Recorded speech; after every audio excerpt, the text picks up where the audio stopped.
Okay guys, so back here with part two in the pillars of online marketing. So in part one, what I did was just a quick introduction. If you haven't seen that, please go back and watch that video because it leads into what we're doing in this video. So what I dealt with specifically in that video was the breakdown of what makes up effectively an effective website, and I broke that down into 6 individual key components. And these are things that we actually use in our business, in our online marketing agency every single day for private clients. Okay, so it's really important that you kind of watch that and get an idea of what each of those individual things is, how you can actually see that on other websites. That's a really important thing, and I gave you some examples within that whereby you would be able to go out there and see what makes a good aesthetic, what makes a good functionality website, what makes an engaging website, and how then that would filter in future lessons, and we'll cover all this of course, but into what you can do in your own website strategy to ensure that it is ticking all those boxes. Okay, so once you've done that and you've built your own website, well, it's sitting there and it's waiting for something to happen. And that thing that needs to happen is traffic generation. And without a website, without a good website, traffic generation is completely pointless. And without traffic generation, a really good website is really going to ultimately become pointless or obsolete. So it's really important that you consider, once you've built your website, how are you going to get people to it? How are you going to target those people? Are they going to be the relevant people? And so on. So there are really 2 different key areas where you can get traffic to your website. Well, actually there's 4, and we're going to deal with all 4 right now, but there are 2 main ones when it comes to paid versus free forms of traffic generation. The first on the list, traffic generation A, as I'll call it, is search engine optimization, or SEO, as you'll hear it called. And really what that relates to is the adaptation of your website content, the coding of that website, and the registration with Google and the other search engines to be found organically. Really what that means is free, by people searching relevant terms within the search engines. So the importance of SEO is really quite profound, because if you cannot get found within the search engines, your website is useless, it's pointless. And if you've invested, you say for argument's sake, you invest $10,000 in this website and then you don't bring any traffic to it, it's a wasted investment, and that's not what any of us want in business. Okay, so if you can't get found, your website is useless. The importance of SEO is also to drive, or the focus of it is to drive organic or free traffic over to your website, which gives your businesses new leads, and it maximizes the exposure for you and your brand or products effectively free. Now, of course, you're going to have to put some investment into SEO. That's just the way it works. You're either going to have to curate content for your website, you're going to have to think of ways to research keywords and then adapt the content and the imagery of your website to those keywords. You're going to have to implement all the key core fundamentals of SEO, things like metadata, alt tags for images, trawlable sitemap, clean coding, all those things that you probably don't know how to do unless you're a programmer. You're either going to have to do all that or employ somebody to do it. So there will be costs involved to your business to enhance those features within your website. But ultimately, you have to break it down for yourself as a business owner or a marketer and figure out, what is my budget for this and what do I need to gain in return from traffic to the website, which will make this investment worth it. So that might come down to, well, it's going to cost me $2,000 to put all this in place on the website, but if I sell 3 of my product because of those new leads coming to the website, well, then that'll pay for the endeavor. So anything above that is a bonus. So you got to kind of look at it that way as well. But SEO is important if you want to get that organic type of traffic to your website. Now, here's the big kicker. The problem with SEO is that the rules keep changing, and they could change on a whim. They could change this evening when you're watching this. They could change tomorrow, next month, 6 months time, whenever it is. But the problem really is that the search engines, and specifically Google, keep changing the rules on us as marketers. So we have to keep adapting our strategies, approaches, the technologies, the things that we've done on our website. Sometimes, literally sometimes one day Google will reward you for that endeavor on your website, and then the next day they'll release a new algorithm which penalizes you for that very endeavor. So you really do have to keep on top of them. And I'll give you one huge example of that, which came about in April 2015, and that was the emergence of this mobile friendliness rule within Google. And basically, it's now the big issue for many, whereby Google said if your website is not mobile compliant with our rules, it's very important to clarify it's with their rules, not anybody else's rules. But if your website is not mobile compliant with our rules, we will penalize your mobile search engine or organic results. So what happened was a lot of businesses, and even some of our clients who, I remember there's one specific client who we brought on board in early May 2015, or they brought us on board rather, and they asked us to design and run an ads campaign on Facebook and Google for a 6-month period. So we designed the strategy and designed the ads and got them all approved and ready to run. And then this algorithm change sort of reared its head. It was kind of start of May. We scanned their website just offhand, we weren't asked to, but I had a feeling it wasn't a particularly up-to-date website that we were sending this traffic to, and it came back that it didn't pass Google's mobile friendliness rules or their test. And what actually that meant, because we had started analysing data and traffic to the website with the introduction of the ads campaigns, at the end of May 2015, we looked at that previous month's traffic and compared it to the previous 6 months traffic, and what we noticed was that their organic traffic had been fairly consistent up until nearly the end of April, and then overnight it had halved in its results. So I think they were getting 1,500 visitors up until April, and then in May their organic traffic, their search engine traffic, dropped down to about 700. So it was more than that. And over the subsequent months, because they hadn't attended to that, over the subsequent months, what they found was their traffic actually got worse in terms of organic results. So it was lucky in a way that we were running the ads campaign, because we were able to raise their traffic by 80, 100, basically whatever their budget allowed, with a highly optimized ads campaign. But their organic traffic was literally free falling. It went from a drop of 50% basically overnight, went down to 60, 70, then 80%. At that stage then they'd had enough, and we had reported it enough to them, where the client said, look, we really need to do something with that. We did something with it. We optimized their website, made it mobile friendly, passed all Google's tests, and then within a couple of months we actually had their organic traffic up to basically the pre-algorithm change period. So it all worked out okay in the end, but for a 3-4 month period their organic traffic was down anywhere from 50 to 80%, which has a huge impact. If you take it into, you say you get 10,000 visitors to your website organically each month, imagine dropping that to 5,000 and 4,000. You're losing out on a lot of effort and a lot of time and work that you've put into your website that no longer is reaping any rewards. So that's really where Google can change the rules, and the other search engines can change rules almost overnight, and how that can then impact your business and your bottom line ultimately. The other problem with SEO is that it does take time to deliver results. So there's no instant gratification. It's not that if you launch a website today and it's well optimized, that tomorrow you're going to get a ton of free organic traffic through the search engines. Unfortunately, it doesn't work that way.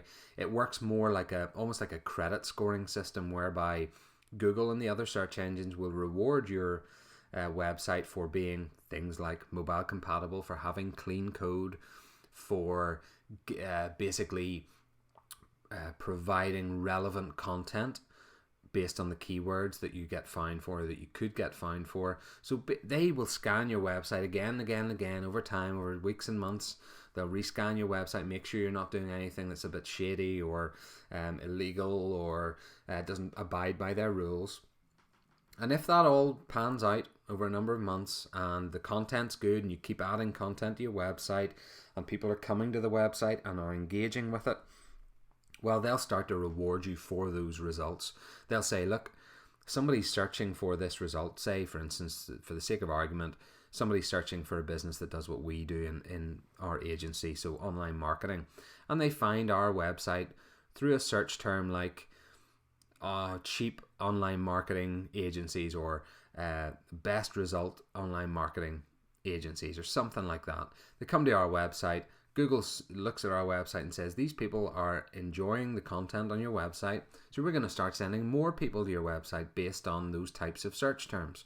And that's basically how search engine optimization works, how search engine organic results work, and that's why it takes time. So it is important, it's worth putting the time into, but you do need to do it with a long-term view in mind. It's not going to be overnight success, but if you take it, a year down the line, 2 years down the line, will that effort have been worth it? More than likely, yes. If you don't do the search engine optimization, take it down the line a year and 2 years down the line, you won't have any of those results. So unfortunately, it is worth doing, but it requires consistent effort, updating your website and so on. And those are ultimately the real problems of SEO, or search engine optimization. So search engine optimization provides a great way to get good traffic, long-term free traffic. And then the other alternate way to get traffic is online advertising. So paid forms of direct traffic, placing highly targeted advertising in front of your target market or target demographic. Now, of course, online advertising is paid, so you do have to invest some sort of monetary budget into online advertising, but luckily it is very highly targeted in this day and age. So if you go onto Facebook and you set up a Facebook ads campaign, you can target the target market. And please go over and watch the ads training as well, the lessons we do on that, so you can see step by step how to do it, how to implement it, how to optimize your advertising to reduce your costs and so on. But literally, you can go in, set up an ad in the next hour once you've finished watching this video, and you can go in, set up an ad, target it to people. And it used to be very basic targeting, age, sex, geography, interests. Now it's all these different things, different types of people, whether they're online spenders or not, whether they enjoy technology, whether they invest in this, whether they invest in that. There's so many different demographics you can target now that you can specify down to the nth degree the type of person you want to be targeting with your specific ad. Not only that, but then you can set a budget for your advert so that you don't want to be charged more than, say, 30 cents every time somebody clicks it, or it could be $5 every time somebody clicks it. It's really down to the target market, the demographic, how Facebook or Google or all those other ad platforms determine the value and the competition within your market at any given time as to what you'll end up getting charged. So types of online advertising, there are search ads like Google. So you go into Google and you search and it brings up a list of ads, and let's just do that now very quickly. I go into Google here. So if I search for best SEO, there you see it starts bringing up search results up here at the top of the screen. Best SEO tools 2016, and then I click into this. Okay, so in the results, I'll make the screen a bit smaller so it's a little bit easier. But within these results, you'll see each of these top ones are adverts. So they've got a little green ad banner, and then the kind of sitemap that's designed for the ad, and a little bit more information. Okay, so 1, 2, 3, 4 of these things are ad banners. Then this is a kind of a recommended result, and then everything below that are the search engine organic results. So these are our websites, PC Mag and TechWise and so on, that are actually being found for this terminology. Now you'll see here, this particular one, Torque Mag, actually has a URL and an article that's specifically the same as the search term that we used, Best SEO Tools 2016. So those are some of the techniques that you can use. But ultimately what I'm trying to show you is that the adverts will appear up top. Now if I click on this ad, that person is going to get charged a certain amount. Now I'm not going to do that because I'm not mean, but That ultimately is what online advertising is, and that's what search ads are. They appear in search like Google, Bing, and Yahoo. Display and banner ads are slightly different. Now, they will appear across multiple websites. Pretty much any website you go onto these days, you'll see display and banner ads. Facebook, LinkedIn, Google, YouTube, Pinterest, Instagram being the social ones. But I'll give you an example here. Say we go to one that I talked about earlier, Mashable.com. Sort of news and technology website. And then you'll see there will be, if I click in, just go around, there's an advert loading here in the main bulk of the page. There's an ad for a car. There's an ad up top. It just disappeared. There's an ad over to the left. There's one up top. These are all banner or display ads, so they're basically scattered throughout the website, which actually becomes really annoying. It's something that really frustrates me. There's another ad coming up. Now, a lot of these are tailored to your search history, like say I've been looking at cars, or not sure what this is, but it's technology really. And it becomes very frustrating when it appears so often. This is probably going to be an ad loading here. It's probably the same one. It follows me everywhere. But those are banner ads, and those are display network ads, and you'll see more probably come up here. There's one at the top here for Lenovo, one down the side for Lenovo. They're really blasting me with their advertising right now. They don't know that I've just bought a new MacBook Pro. But anyway, that's an example of display and banner ads and how they differ from search ads and so on. Okay, so search engine optimization, I showed you that example that where it comes up. Now Google have slightly changed it since I took this particular screenshot. Instead of having the kind of cream area where the adverts live, and then down the side of the page where the adverts live, they have those little green indentation, the little tabs that say this is an advert. So that's how they designate. Sidebar ads you'll see through Facebook and so on. These are tailored to you. So somebody has gone on as an advertiser and basically chosen me as a demographic and targeted all these ads to me. Same with this type of thing that appears in your newsfeed. These are sponsored Facebook ads. So they basically say that a friend of mine on Facebook likes this particular brand. Maybe I should like it too. It does designate that it's sponsored if you look at the bottom right of the advert. And Google and Facebook and so on will change the way those are displayed slightly here and there, and so on. You'll notice maybe today you go onto Facebook, it looks slightly different. So the benefits of Facebook and Google and Instagram and all those types of advertising platforms is, as I said earlier, they're highly targeted, not just in the old way that it used to be age, sex, and geography. There's all sorts of connections, income, interests, types of data that those platforms like Facebook and Google and Instagram have collected over time on their members. So that's why they've really monetized those platforms so well. Very highly targeted, very easy management. They're free tools to set up adverts, and they're very well laid out. You'll notice if you go on to set a Facebook ad up right now, it's a super simple step-by-step process. Add your text, choose your demographic, add a couple of images, see how it looks, and so on. Launch ad, choose your budget, launch ad. Facebook stats and Google stats are another bonus. You get all that kind of really good data on how to monitor success, cost per click, click-through rates, all that kind of stuff. And it does, you have to look at the benefit of it. Those platforms are opening up a huge worldwide audience for you and your business. And ultimately, the function of all of this, as I said right at the start, is simply to drive traffic wherever you want it to go. Now, email marketing. I just want to do these last few bits fairly quickly. Email marketing is often a free platform. If you go to a company like MailChimp.com, you can set up an account for free to test it out. It gives you up to 500 subscribers, I believe. You could set up a list and a campaign and integrate that with your website very easily. And of course, we'll show you that in other lessons. Again, email marketing is super highly targeted. The reason being, it's an interested audience. It's people that have already expressed some sort of interest in you, your website, your products, because they've subscribed to you on your website. And quite often email marketing starts with something like a squeeze page or an opt-in. And this is just a very quick example. You have a little box here that gives a little bit of information about what somebody can get from clicking the button.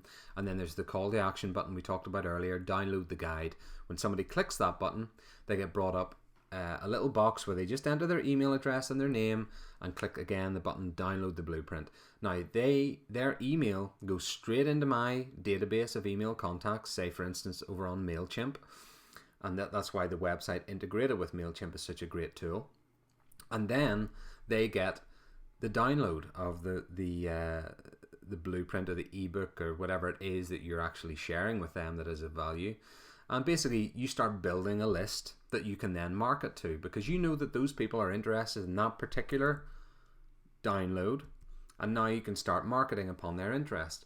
So tools like MailChimp are good. They allow easy management of that database of contacts, which you will build from squeeze pages, opt-in forms and so on across your website and social media platforms. It allows you to create lists and sublists and subcategories and all that kind of stuff, where you can segment your list into certain people who maybe like certain aspects of your product or service offering but more than others. And then you basically send out emails to that list with items of value and deals over time. And of course you don't want to kind of oversaturate it with deals, but you would send out items of value sort of interspersed with good deals. So does email marketing work? Well, yeah, of course it works. That's why so many huge companies use it. If you go on to Starbucks or Nike or NFL or GoDaddy or Amazon, you'll find throughout their systems there will be opt-in pages or opt-in systems where you'll get little boxes that pop up maybe for you and say, look, do you want 10% off today? And then you think, yes, I would quite like 10% off today. And there's a little form that you fill in with your email address. They send you the code to your email, and your email goes into their database for contacting later. So yeah, it does work. If you do it right and you strategize about it, absolutely it works. And is it for you? I guess, if you're sitting as a marketer, is it going to work for you? Well, only if you've got the time or the funds to invest in it, to design and build the strategy and integrate the systems with one another between your website and MailChimp and so on. And then you've got to follow through, measure what you've done, and then update, refine, and so on. It's the same as it was with the website, same as it is with online advertising. Excuse me. You just got to refine the process over time. So last but not least, social media. Now, social media, I'm sure you all know about social media for business. You build a Facebook page, Instagram profile, Twitter account, YouTube channel, Pinterest, pin boards. Of course, there are potential benefits. For instance, you get free traffic generation for your website. You do have the opportunity then to increase your brand awareness, the engagement of your brand, and the loyalty. And you also get to engage with customers, which is great. Sharing content, conversation. Those are great tools with which to be able to get more information back from your customers to tailor future products, future services, different deals that you might be offering, and so on. It also gives you the opportunity to promote your latest offers to those followers and their connections indeed, and then you can run ads campaigns and things like that. And also you get to capitalize on new forms of advertising. So things like social proof, where I showed you there, Facebook pages linked an advert maybe over to an external website, but then say that my friend likes it and so on. So those are great ways with which to use social media for your business. The big problems with social media, there's always problems with these things, same as SEO, same with websites and so on. Time and effort and or cost that you've got to put into it. So it's never really free as such. You've got to think of your strategy, you've got to build the pages, populate them, strategize about how to communicate with your followers, your customers, your prospects. So strategy is essential. You've got to put time or money into that. Create a consistent brand voice. So it's got to be consistent in the style and the targeting. And therefore it's not for everybody, because it creates a real risk of too many balls in the air syndrome, where you think, right, I'm going to start a business here and I'm going to get all the social platforms sorted. I'm going to go do Facebook and Twitter and Pinterest and Instagram and YouTube, because those are all huge platforms and they're all going to get me loads of traffic. And the problem is a lot of businesses spend all their time doing all that stuff, and it distracts them from the really, really important things, which are things like sales. Okay, so just be careful with social media at the end of it when you're sort of looking at your strategy. Now, all of these things we're going to deal with in subsequent lessons, but I just wanted to give you that overview so that you know how to tier that kind of hierarchy of the strategy, the pillars of online marketing. Right up at the top, the most important thing, just to recover everything, an attractive, functional, engaging, and high converting website. of course, the successes and failures of which are actively measured and then refined upon. Number 2, organic traffic or search engine optimization techniques. Online advertising then, number 3, those paid forms of traffic generation. Email marketing and social media then together at the end, which are good ways to communicate, build brand loyalty, get your deals and offers out, offer value to your clientele or prospects, and just create a bigger market for yourself. All of those things are very important, very useful tools, and it depends on your niche and your industry and your business as to which you will use more than others, which one will be given more weighting than the other. But ultimately, number 1 is the only essential thing right there. You have to have the website first before any of the remainder follow, because ultimately if the remainder follow and there's nothing there for the website, or it's poorly conceived, it's going to disappoint people, it's going to frustrate people, it's going to turn people away, and it's not going to create the impact that you need it to for your business. So guys, hopefully that introductory lesson was of help. Please let me know your questions and queries, and I'll see you in the more in-depth elements as we work in through like how to create our effective websites in a bit more detail, how to generate strategy in more detail, and so on. And I will see you in those lessons. I look forward to seeing you there, and I'll hopefully speak to you all soon. Take care.